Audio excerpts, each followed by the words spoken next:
Welcome back to another video. This is the third video in our 6-part series where we'll be discussing all things talent. As mentioned towards the end of the last video, we are going to be taking a sneak peek into the biological factors in and around talent. What are biological factors? Biological factors in talent refer to the innate, physical, or genetic influences that can contribute to an individual's abilities and potential in sports.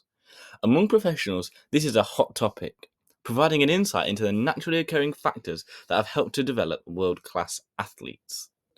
It is important to recognise that talent development is multifaceted in nature. Acknowledgement of all areas biopsychosocially is important to keep aligned with the non-linear nature of athlete development. Engel, 1981, developed this model for the medical industry, yet is recognised as a method for sports development. Phillips et al. 2010 discusses the importance of a multidisciplinary approach to develop expert performers. More to come on psychosocial perceptions in the next video.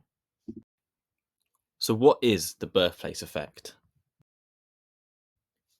Baker et al. 2009, a prolific researcher into the world of talent development, explores the idea that a location of birth can play a role in the characteristics young athletes develop.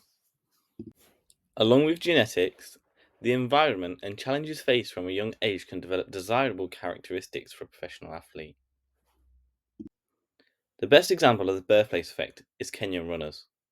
For decades, Kenyan runners have dominated long distance running on the world stage. But why? The Kalenjin tribe in Kenya is nicknamed the running tribe for their success at producing world-class athletes. One reason for this is the challenging lifestyle for children born in Kenya, living at altitude and many having to spend hours running or walking to school or work each day. Genetically, these athletes are perfect for long distance, having developed increased heat dissipation as well as having long thin limbs and low body fat, known as ectomorphs. In Kenya, the average annual income is $800. Therefore, people see running as a way out of the country for a better life. Many residents say it's study or run. Fun fact, 81% of 404 professional Kenyan runners had to walk or run a considerable distance to primary school. This is also very similar for Jamaican sprinters. Have you heard of the relative age effect? Research suggests that those born in the first quarter of the year will likely gain an advantage on those born in the final quarter. Professionals have recognized this as a phenomenon which sees the first quarter children display increased levels of physical, cognitive, and social maturity. Musk and Grondin 2001. In recent years, professionals have debated solutions to this problem, yet nothing has ever been agreed on.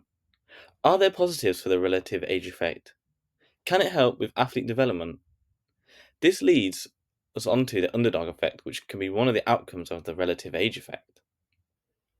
Biobanding. Biobanding aims to eliminate physical bias in sports, promoting an opportunity for late maturers to showcase their talent.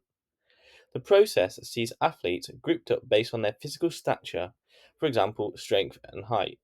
Typically, those that are displaying signs of growth and maturity are selected over late maturers. Biobanding aims to stop them from being overlooked.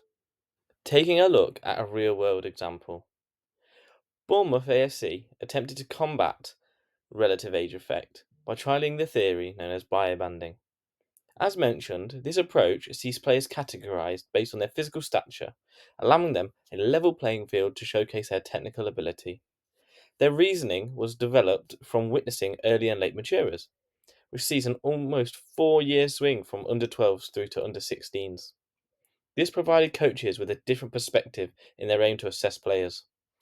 Although this is a great opportunity to assess a player's technical ability, it's not game realistic. In this context, players should learn to develop coping strategies in the event of physical bias to help prepare them for the world of professional sports. So, can there be a positive to physical bias? The underdog effect. The underdog effect accepts the challenges fourth quarter children face and suggests that as a result they develop mental skills. These individuals are often perceived as being at a disadvantage, often having less to lose and more to prove. A prime example of this is in the world of football. Leicester winning the Premier League in 2015-16 season. Neuro Hamed 2019 acknowledges the benefits of low expectations, suggesting a positive relationship between underdogs and performance. Interestingly, it is further suggested that psychological skills such as resilience and grit are developed after a prolonged period of competing against strong opponents. These skills are highly desirable in professional sports. So, that brings us to the end of biological factors. Overall, this topic certainly grabs the attention of coaches and has proven to play a pivotal role in the success of an athlete. Stay tuned for the next video where we'll be diving into social perceptions in sport